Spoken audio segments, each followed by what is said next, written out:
¿Qué tal? ¿Cómo están amigas, amigos de la Octava Digital? Esta semana se dio a conocer una noticia que sin duda alguna generó mucha controversia, ya que la Suprema Corte de Justicia de la Nación, pues literal, impidió el desafuero de Francisco García Cabeza de Vaca, el actual gobernador de Tamaulipas, quien ha sido señalado, quien ha sido acusado, no de ahora, desde hace mucho tiempo, de vínculos con el crimen organizado. García Cabeza de Vaca, obviamente empoderado, pues apareció en los medios, particularmente en un video, asegurando que de esta manera se respetaba el federalismo y que el tiempo le había dado la razón. Una decisión, insisto, que ha generado muchas lecturas, muchos comentarios. Le voy a platicar con la maestra, por supuesto, la doctora Guadalupe Correa, quien vaya que conoce el panorama que sucede en Tamaulipas en materia de crimen organizado.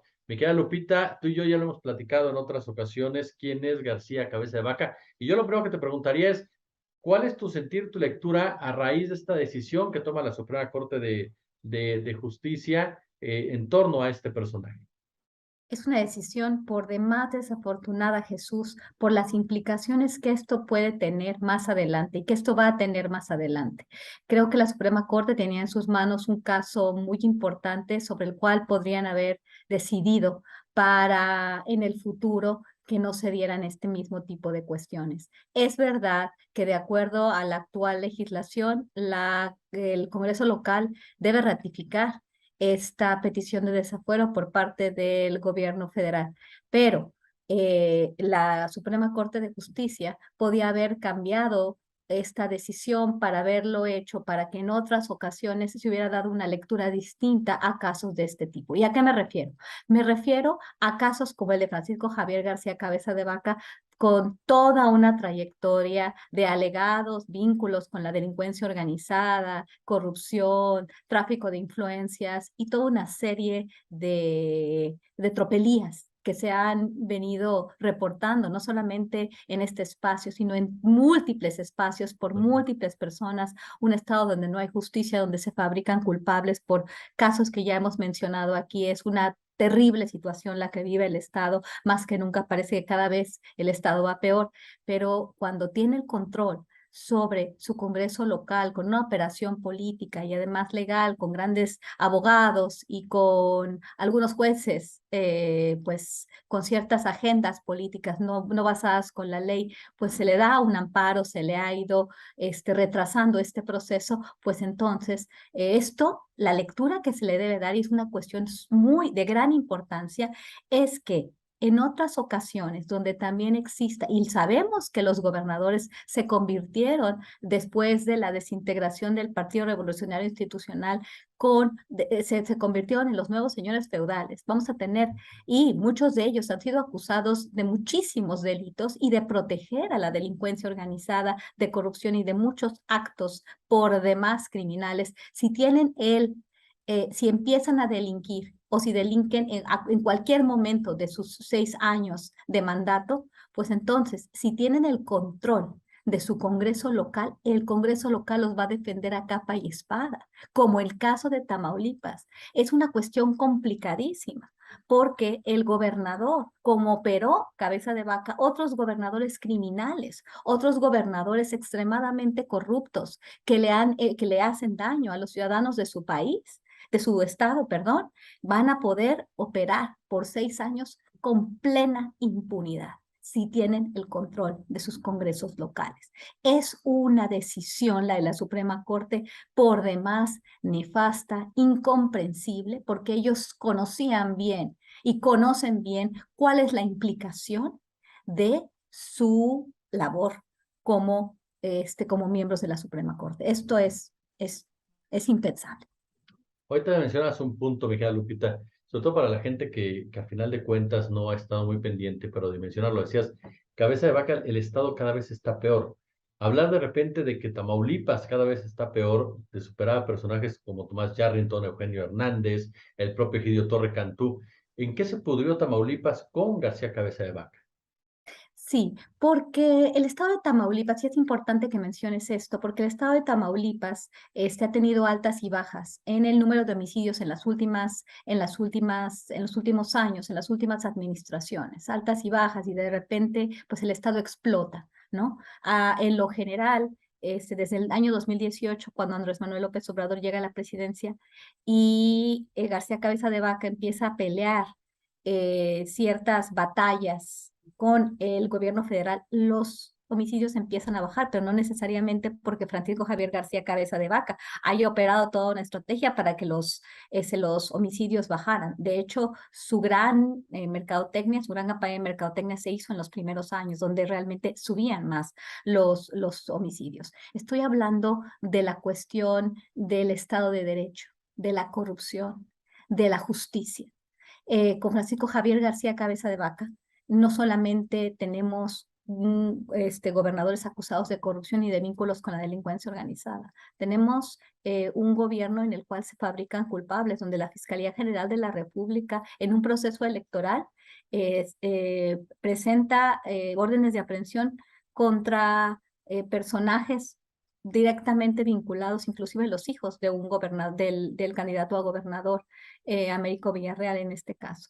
Es como nunca antes se había visto, ¿no? Siempre cuando el cártel del Golfo llega a configurarse en el estado de Tamaulipas y vinculado obviamente primero a las cuestiones de contrabando, después a tráfico de drogas y después una conversión a actividades criminales en relación a la diversificación del cártel del Golfo, de la llegada de los Zetas, la militarización del narcotráfico. Cada vez las cosas están peores, pero en este momento tenemos un gobernador que parece que no tiene reparo en hacer alianzas con muchos personajes, con muchas bandas, el tipo de corrupción. Todo esto aparentemente, ¿no? Se tiene que hacer un juicio, se tiene que investigar. Nosotros no estamos asegurando, pero es demasiada la supuesta evidencia, la investigación ya judicial. No solamente estamos hablando de reportes de prensa como en muchos otros casos, estamos hablando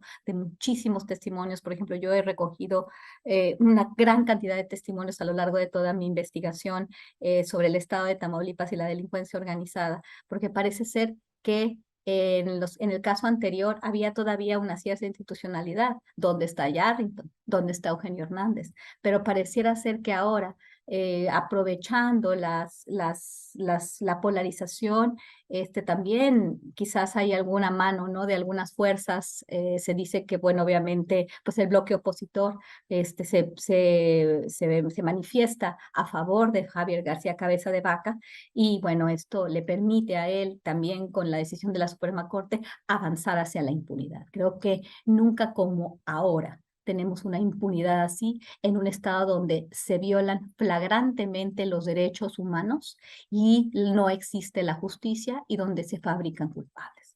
Es una cuestión aberrante que muy probablemente tiene que ver con esta polarización y por este apoyo, ya sea también por parte de actores externos y actores internos que favorecen que una persona, un alegado criminal de alto grado, porque se le acusa de crímenes bastante graves, de latrocinio y de toda una serie de actividades ilegales que realmente lo tienen ahí, ¿no? Y algunos inclusive dicen que él podría luchar por la candidatura a la presidencia de la República, no solamente representando al PAN, porque tú sabes que todo ese grupo ahora va en bloque, ¿no? Eso también se dice y bueno, es una tragedia la decisión de la Suprema Corte de Justicia, una tremenda decisión de la tremenda Suprema Corte de Justicia de la Nación. No es posible que hayan hecho esto. Oye, queda Lupita, es difícil imaginar en el escenario de Tamaulipas un cóctel tan particular. Me refiero, hay recursos naturales, hay economía criminal, hay cárteles, por supuesto, desde hace mucho tiempo, y hay un interés político. Sacar a los políticos de esa ecuación a mí me parece imposible. Me parece que el tema de los recursos naturales juega un papel determinante. Hay vínculos de García Cabeza de Vaca, de algunos de sus cercanos, precisamente con el tema de los recursos naturales y relacionados con lo que es el crimen organizado. Bueno, en Tamaulipas no se puede pensar en ninguna actividad económica legal o ilegal si no está en contubernio, ¿no? Lo legal y lo ilegal en Tamaulipas por décadas ha estado vinculado. todas las actividades sociales, políticas y económicas del Estado han estado vinculados primero al narcotráfico y luego a la delincuencia organizada transnacional en su forma diversificada y militarizada cuando aparecieron los Zetas. Entonces, ¿de qué estamos hablando en este momento? Estamos hablando de un Estado que está gobernado por una persona que entiende bien esto y que lo entendió desde el principio, que fue apoyado por varios medios de comunicación en Texas, representantes y lobistas de las empresas tejanas de energía, y él invitando siempre a las empresas transnacionales a invertir en Tamaulipas, dándoles protección, que esto a mí sí me consta, a los corresponsales, a los reporteros estadounidenses del tema de la energía, como también a las empresas, una protección que no se le da a sus propios ciudadanos. Él estuvo muy vinculado a esto, aparentemente su familia ha estado vinculada también a las energías verdes, que todo esto va junto, ¿no? Quien entiende bien los temas de energía sabe perfectamente que los grandes hombres, las grandes empresas, no es una en contra de la otra, sino simplemente es una reconversión a energías renovables que requieren energías no renovables. Entonces, en este sentido, sabemos que Tamaulipas es un estado rico en todo. También el tema de las eólicas, también se vinculó a miembros de su familia con actividades ilícitas en este sentido, ¿no? Entonces, él ha estado operando dentro de México para las grandes compañías, para los grandes capitales, para los políticos que son del bloque opositor, para los mismos políticos que Felipe Calderón Hinojosa, para los cuales trabajó Felipe Calderón Hinojosa. Él es calderonista, arropó a varios funcionarios calderonistas, inclusive al fiscal general del estado de Tamaulipas, Barrios Mojica, que fue el autor del Michoacanazo. Entonces vemos que como Calderón lo hizo, ¿no? Vinculando toda la estrategia de seguridad a una estrategia que al final representó una ganancia o que representaría una ganancia para las empresas del sector energético, renovables y no renovables, porque son exactamente los mismos y tienen todas sus inversiones en estos grandes fondos de inversión. Ahora bien, con esta transformación del sector financiero y el sector energético. Es muy importante entender esto. Él es un gran lobista, funciona como un lobista, como un alfil de todos estos grandes capitales. Entonces, también por eso me llama la atención que él vaya avanzando, ¿no? Como algunos jueces, algunas personas vinculadas al aparato judicial que han estado a su vez vinculadas al sector de la energía, que son realmente tantísimos recursos los que están en juego y muchos de estos capitales, muchos de estos intereses no tienen su base de operación en México, sino tienen su base de operación fuera del país. Y esto es muy importante. Quiero cerrar con o no sé si cerrar, pero quería decir, porque lo vas a cortar, ¿no? Quiero decirte una cosa con relación déjame ver si pude explicar bien por qué la decisión de la Suprema Corte de Justicia con relación al desafuero de Francisco Javier García Cabeza de Vaca es más que desafortunada y es trágica, es una gran tragedia, porque sí lo traté de decir, pero lo que sucede es que definitivamente, de acuerdo a cómo está el procedimiento judicial en este momento, el desafuero tenía que ser aprobado por el Congreso local, pero el Congreso local ha estado operando de la mano y muy bien controlado por un político pero muy bien entrenado, ¿no? Que sabe muy bien, sabe manipular, sabe hacer las cosas de una forma como muy maquiavélica. Entonces, él ha estado muy bien conectado con el Congreso, ha hecho todo lo que ha sido posible por en este nuevo Congreso, pues también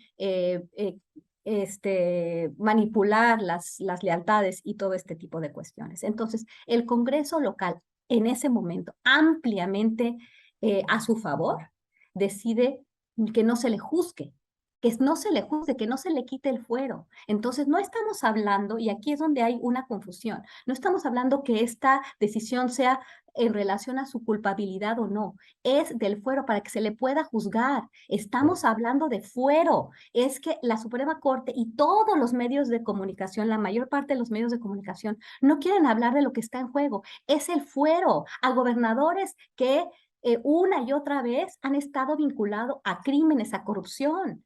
Estamos hablando del fuero. Estamos hablando de quitar el fuero a los gobernadores. Ellos están reforzando una práctica que ha avalado corruptelas a un nivel muy importante por 6 meses de las cabezas de los estados de la República que se han convertido en los grandes señores feudales. La cuestión no es si el señor es o no culpable, es el procedimiento para poder juzgar a un político corrupto. Esto tiene que quedar muy claro, porque los medios de comunicación en todo sentido, a nivel local, estatal, federal, han estado no presentando las cosas como son, ya sea con intención o por ignorancia. Pero hay que decirlo claramente, la decisión de la Suprema Corte de Justicia de la Nación avala el fuero de posibles gobernadores de todos los partidos, y no solamente estoy hablando de la coalición Va por México y los partidos que la integran, sino también del partido Morena, habiendo algunos personajes ya señalados por sus enemigos como con vínculos con la delincuencia organizada o ya vinculados a actos de corrupción masivo. Hablo también del partido Morena. ¿De qué se trata esto? De avalar corruptelas por 6 años cuando un gobernador tiene una capacidad política de cohesión y además controla su Congreso local. Esto es muy importante. Querida admirada Guadalupe Correa, yo como siempre te quiero agradecer tu generosidad con la octava. Muchas gracias, Jesús, y pues que te vaya muy bien, descansa y bueno, no vas a poder descansar, pásala muy bien y estamos en contacto.